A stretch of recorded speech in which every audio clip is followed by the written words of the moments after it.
সম্প্রতি তাহসিন হাসান রুদ্র বা কুট্টুসের একটা ফেসবুক পোস্ট সবার সামনে এসেছে। এখানে কুট্টুস ক্লিয়ারলি বলেছেন কমিউনিটির কোনো বিষয়ে তিনি আর কোনো কথাই বলবেন না। ম্যানেজমেন্ট প্রবলেম, টুর্নামেন্টের সিন্ডিকেট বা স্পোর্টস প্লেয়ারের সাসপিশিয়াস গেম প্লে কোনো কিছু নিয়েই আর কুট্টুস কথা বলবেন না। কিন্তু হঠাৎ কেন এমন মন্তব্য করলেন কুট্টুস? আমরা কিন্তু রিসেন্টলি দেখেছি তাদের ইউটিউব চ্যানেল এবং তাদের অফিসিয়াল ফেসবুক গ্রুপ হ্যাক হয়ে গিয়েছে এবং যারা হ্যাক করেছেন তারা নিজেদেরকে পরিচয় দিচ্ছেন তারা তাদের পুরনো অ্যাডমিন এবং তাদের সাথে আরএইচকে এর বর্তমানে একটা মুখোমুখি সংঘর্ষ লেগেছে। অনেকে দেখলাম বলছেন তাদের ফেসবুক গ্রুপ এবং ইউটিউব চ্যানেল হ্যাক হওয়ার কারণে কুট্টুস নাকি এরকম মন্তব্য করছেন। কারণ অনেক সময় আমরা এমন প্রবলেম দেখেছি যে আমরা নিজেরাও জানতাম না, সেই প্রবলেমগুলো আমাদের সামনে তুলে ধরেছে কুট্টুস। অডিয়েন্সকে জাস্টিস এনে দিয়েছে, বিভিন্ন স্পোর্টস টিমকে জাস্টিস এনে দিয়েছে। এখন প্রশ্ন হচ্ছে এই কাজ যদি কুট্টুস করা বন্ধ করে দেয় তাহলে প্রথম প্রশ্ন সে কেন বন্ধ করছে, আর দ্বিতীয় প্রশ্ন সে বন্ধ করলে সবচেয়ে বেশি ক্ষতি কাদের হচ্ছে। চলো এই দুইটা প্রশ্নেরই উত্তর খুঁজবো আমরা যুক্তি তর্ক দিয়ে আজকের ভিডিওটা কিন্তু তোমাদের জন্য খুবই গুরুত্বপূর্ণ হতে চলেছে। লাইক দিয়ে ভিডিওটা দেখতে বসে যাও। Let's start brother. গাইস, কুট্টুস তার অফিশিয়াল ফেসবুক পেজ থেকে আজকে একটা পোস্ট করেছে। পোস্টটা পড়াই অনেকেই বলছেন ভাই ঠিক সিদ্ধান্ত নিয়েছে, এখন শুধুই গেমে ফোকাস করুন, কমিউনিটির ঝামেলায় আর আপনার জড়ানোর দরকার নেই। আর সত্যি কথা বলতে আমি নিজেও মনে করি একজন প্রফেশনাল স্পোর্টস প্লেয়ার হিসেবে কুট্টুসের প্রথম দায়িত্ব হচ্ছে তার গেম প্লে। তার দেশকে রিপ্রেজেন্ট করতে হবে, আন্তর্জাতিক স্টেজে খেলতে হবে, তার নিজের ক্যারিয়ার করতে হবে। কিন্তু ওই যে একটা প্রশ্ন আমার মাথায় এখনো ঘুরপাক খাচ্ছে, আজ যদি কুট্টুস চুপ হয়ে যায় তাহলে আমাদের কমিউনিটির সমস্যাগুলো নিয়ে কালকে কে কথা বলবে? আর এখানে সবচেয়ে বড় ক্ষতি কার হচ্ছে? কারণ কুট্টুসের এই সিদ্ধান্তটাকে একদমই কিন্তু ইজি ভাবে নেওয়ার কোনো অপশন নেই গাইস। কেন কুট্টুসের এই সিদ্ধান্তকে আমরা একদমই ইজি ভাবে নিতে পারছি না, চলো আর একটু আমাদের ভিডিওর সাথেই থাকো, আমরা তোমাদেরকে ক্লিয়ার করব। সর্বপ্রথম আমরা জানি যে পোস্টের মাধ্যমে কুট্টুস আসলে কি বলতে চেয়েছে। আজকের ফেসবুক পোস্টে কুট্টুস খুব পরিষ্কারভাবে জানিয়ে দিয়েছে সে আর কমিউনিটির পরিবর্তনের দায়িত্ব নিতে চায় না। সে লাইভে এসে এসব বিষয় নিয়ে আর কথা বলবে না, আর সে অডিয়েন্সকে ম্যাচুরিটি শেখানোরও চেষ্টা করবে না, কারণ সে আর কোনো রকম বিতর্কে জড়াইতে চায় না। এখন থেকে তার পুরো ফোকাস থাকবে গেমে, তার পারফরম্যান্সে। একজন প্রফেশনাল স্পোর্টস প্লেয়ার হিসেবে এটা শতভাগ যৌক্তিক একটা সিদ্ধান্ত। কারণ একটা বিষয় মাঝে মাঝে আমরা কিন্তু ভুলে যাই, কুট্টুস কোনো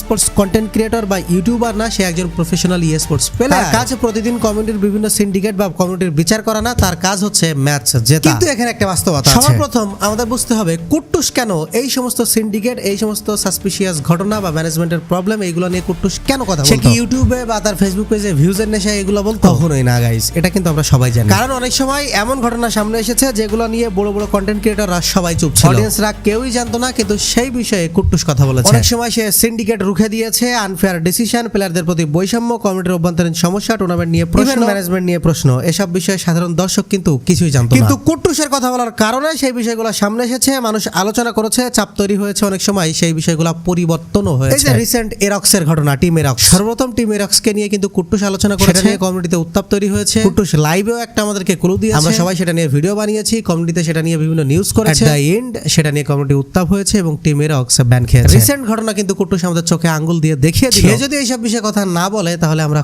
কতটা একা হয়ে যাব। কারণ একটা বিষয় কি কমিউনিটির কেউ তোমরা খেয়াল করেছো? অবশ্যই খেয়াল করারই কথা, অনেকদিন যাবতই আমি এই কথাগুলো বলছি যে বাংলাদেশে স্পোর্টস কন্টেন্ট ক্রিয়েটরের কোনো অভাব নেই। তাদের মিলিয়ন মিলিয়ন সাবস্ক্রাইবার রয়েছে, লাখ লাখ ভিউজ রয়েছে, বড় বড় পেজ, বড় বড় ইউটিউব চ্যানেল, বিশাল বড় বড় তাদের কমিউনিটি। কিন্তু যখন কমিউনিটির কোনো গুরুত্বপূর্ণ বিষয় আসে সবাইকে আমরা চুপ থাকতেই দেখি। তখন এই বেশিরভাগ কন্টেন্ট ক্রিয়েটর আসলে কোথায় থাকে? তারা ভাই নীরব থাকে, কারণ তারা রিস্ক নিতে চায় না, কাউকে অসন্তুষ্ট করতে চায় না, কেউ কারোর সাথে ব্যক্তিগত সম্পর্ক নষ্ট করতে চায় না। ফলাফল যে কথা বলে তার উপরেই চাপ আসে, আর যখন কেউই কথা বলে না তখন অডিয়েন্স সেটার জাস্টিসও পায় না, কমিউনিটিতে ইমব্যালেন্স সিচুয়েশন থেকে যায়। যখন এই গুরুত্বপূর্ণ বিষয়গুলো নিয়ে কন্টেন্ট ক্রিয়েটররা বাদ দিয়ে একজন প্রফেশনাল স্পোর্টস প্লেয়ার এই বিষয়ে কথা বলে, বুঝতে হবে ওই সিস্টেমের মধ্যে অবশ্যই প্রবলেম আছে। কারণ একজন ফুটবলের স্ট্রাইকারকে যদি বলা হয় সাথে সাথে সে রেফারিরও দায়িত্ব পালন করে, তাহলে বুঝতে হবে সমস্যা খেলোয়াড়দের না, সমস্যা হচ্ছে ওই গেমের সিস্টেম। আর যখন কোনো কন্টেন্ট ক্রিয়েটরদের সাপোর্ট ছাড়া একজন প্রফেশনাল স্পোর্টস প্লেয়ার এই বিষয়ে কথা বলে তখন সমস্ত চাপও কিন্তু তার উপরে আসে। সম্প্রতি ঘটনাগুলোই দেখো, এই যে রেডক্সের অফিশিয়াল ফেসবুক গ্রুপ 220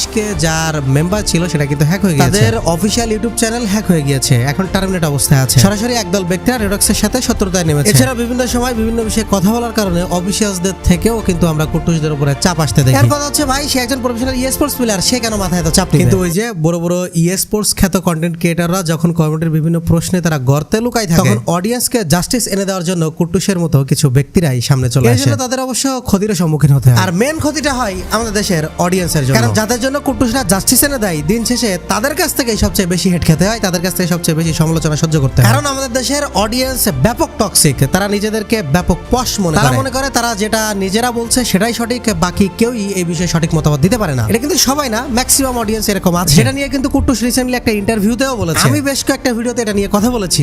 গাইজ ভিডিওর সামনে কিন্তু খুবই গুরুত্বপূর্ণ বিষয় আলোচনা করা হয়েছে, যেটা তোমাদের জন্য খুব ইম্পর্টেন্ট। তবে ভিডিওতে আগে যাওয়ার আগে জাস্ট কয়েক সেকেন্ড তোমাদের সময় নিব, কারণ আজকে আমি তোমাদের জন্য এমন একটা প্ল্যাটফর্ম পরিচয় করে দিতে চাই যেই প্ল্যাটফর্মে স্বয়ং আমি নিজেও টুর্নামেন্ট খেলি। আমার অফিশিয়ালি স্পোর্টস স্কোয়াড কিন্তু আনঅফিশিয়ালি অ্যানাউন্সমেন্ট করা হয়ে গিয়েছে। অফিশিয়ালি আমরা খুব দ্রুতই অ্যানাউন্সমেন্ট করব ইনশাআল্লাহ। আমার সেই অফিশিয়াল স্কোয়াড যেটা এফএফডব্লিউএস ফল 2026 এর জন্য তৈরি করা হচ্ছে, সেই অফিশিয়াল স্কোয়াড কিন্তু এই প্ল্যাটফর্মে প্রতিনিয়ত প্র্যাকটিস করছে। এই প্ল্যাটফর্মের নাম হচ্ছে খেলোবিডি2, যেটা কিন্তু এর আগেও আমি তোমাদের পরিচয় করাইছি। এটা বাংলাদেশের ওয়ান অফ দ্য বেস্ট একটা টুর্নামেন্ট প্ল্যাটফর্ম। এখানে ডিপোজিট উইথড্র কোনো হ্যাসেল ছাড়াই হয়ে যায়। উইথড্রর কোনো লিমিট নেই, যে কোনো সময় 24 ঘন্টা ডিপোজিট করতে পারো, যে কোনো সময় ম্যাচে অংশগ্রহণ করতে পারো। অলওয়েজ টাইম বেশি বেশি ম্যাচ চলে এই অ্যাপে। ইভেন সবচেয়ে বড় কথা, প্রতিদিন সন্ধ্যা বা রাত 9টার সময় যদি তোমরা ম্যাচ রাখো তাহলে অবশ্যই আমাদের সাথে তোমাদের দেখা হবে। সো আমি যেখানে এই প্ল্যাটফর্মকে ভরসা করছি, তোমরা কেন করবে? এখন আমার পিন কমেন্ট থেকে চলে আসো খেলোবিডি2 এই অ্যাপে। কারণ আমাদের দেশের অডিয়েন্স যখন কেউ সত্য বলে তাকে সমর্থন না আরো গালি দেয় বেশি। যখন কমিউনিটির কেউ সমস্যা তুলে ধরে, তখন সেই সমস্যা আমাদের দেশের অডিয়েন্স যুক্তি দিয়ে তো আলোচনা করে না, বরঞ্চ সেই সমস্যা নিয়ে তারা পার্সোনাল অ্যাটাক করে। আর কুট্টুসের পোস্টে কিন্তু একটা কথা একদমই পরিষ্কারভাবে সে বলেছে, সে চাই মানসিক শান্তি, পিস অফ মাইন্ড চাই। এই কথাটার মানে কি বুঝতেছো তোমরা? এই কথাটার মানে হচ্ছে কমিউনিটি নিয়ে যখনই কুট্টুস কিছু করার চেষ্টা করে, ভালো কিছু পদক্ষেপ নেয়, তখনই তার পিস অফ মাইন্ড বা মানসিক শান্তি হারিয়ে যায়। এখানে দোষ আমাদের দেশের অডিয়েন্সেরও আছে। আর একজন মানুষ যদি বারবারই আক্রমণের মুখে পড়ে, বারবারই সমালোচনার মুখে পড়ে, বিতর্কের মুখে পড়ে, তখন সে ক্লান্ত হবেই। এটাই এখন কথা হচ্ছে, কুট্টুস যদি ক্লান্ত হয় তাহলে আসল ক্ষতি কোথায়? অনেকে ভাবছেন ভালো হয়েছে, এখন থেকে কুট্টুস শুধুই খেলবে। আমি বলবো হ্যাঁ, এটা কুট্টুসের জন্য অবশ্যই ভালো, কিন্তু কমিউনিটির জন্য সেখানে কিন্তু বড় একটা শূন্যতা থেকে গেল। কারণ আজকে কুট্টুস থামলো, কালকে যদি অন্য কেউ একজন থেমে যায়, তারপরে আরো একজন, তাহলে প্রশ্ন হলো কমিউনিটির সমস্যাগুলো সামনে আনবে কে? আর স্পোর্টস ক্রিয়েটররা, ভাই আমি কাউকে ছোট করছি না, কিন্তু একটা বাস্তবতা বলছি। অনেক কন্টেন্ট ক্রিয়েটর আছেন যারা প্রতিদিন ভিডিও বানান, স্পোর্টস নিয়েই ভিডিও বানান, ইভেন নিজেদেরকে স্পোর্টস কন্টেন্ট ক্রিয়েটর হিসেবে পরিচয় দেন। তারা স্পোর্টস কমিউনিটি থেকেই উপার্জন করেন, তারা দর্শকের ভালোবাসায় আজকে এই পজিশনে এসেছেন। কিন্তু কমিউনিটির গুরুত্বপূর্ণ বিষয়গুলো নিয়ে যখন তাদের দায়িত্ব আসে, তখন তারা ব্যস্ত থাকে ব্লেড সেরার আশার না শুভ সেরার আশা। তো এইখানে একটা শূন্যতা থেকেই গেল। আর জানি না এরপর থেকে অডিয়েন্সকে বিভিন্ন বিষয়ে জাস্টিস গুলা কে এনে দিবে, আর এই কুট্টুসের শূন্যতা কে পূরণ করবে। তবে পরিশেষে আমি এই বলবো যে আমিও কুট্টুসের সিদ্ধান্তকে যথেষ্ট সমর্থন করি। একজন প্রফেশনাল প্লেয়ার হিসেবে তার নিজের ক্যারিয়ারকে রিপ্রেজেন্ট করা আগে, মানসিক শান্তি আগে। কিন্তু সাথে সাথে আমি এটাও বলবো যে জায়গাটা সে খালি করে যাচ্ছে, সেই জায়গাটা অন্য কেউ না কেউ অবশ্যই পূরণ করতে হবে। না হলে আগামী দিনে যে নতুন কোনো অন্যায় হবে, নতুন কোনো সিন্ডিকেট হবে, কমিউনিটি নতুন কোনো সমস্যায় ভুগবে, নতুন কোনো বিতর্ক তৈরি হবে, তখন অডিয়েন্স বলবে কি ব্যাপার, এই বিষয়ে কেউ কিছু বলছে না কেন? যখন কেউ কিছু বলবে না, দায়িত্ব নিবে না, তখন সেই অন্যায় সবাই মুখ বুজে সহ্য করবে। এটাই আস্তে আস্তে কমিউনিটির কালচার হয়ে যাবে। সো ওভারঅল তোমরা মনে করো না যে কুট্টুসের সামান্য একটা পোস্ট নিয়ে, আমরা জাস্ট একটা পোস্ট নিয়ে কেন এত বড় ভিডিও বানাইলাম, এর দরকার ছিল না, এমন না। কুট্টুসের এই একটা স্টেটমেন্ট পুরো কমিউনিটিকে একটা অন্য কালচারে নিয়ে চলে যাচ্ছে। কারণ কমিউনিটির এই বাজে কালচার এবং কমিউনিটির ক্লিয়ারেন্স, এই দুইটার মধ্যে একটা পিলার হিসেবে দাঁড়িয়েছিল এতদিন কুট্টুস। আর সেই পিলার যখন আজকে থেকে থাকছে না, তখন কমিউনিটি কোন দিকে চলে যাচ্ছে একবার চিন্তা করে দেখো সবাই।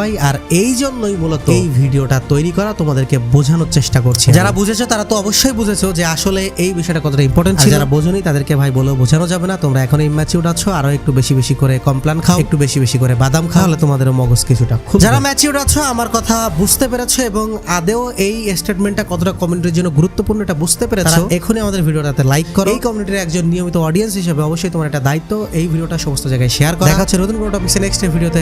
টেক কেয়ার, আল্লাহ হাফেজ।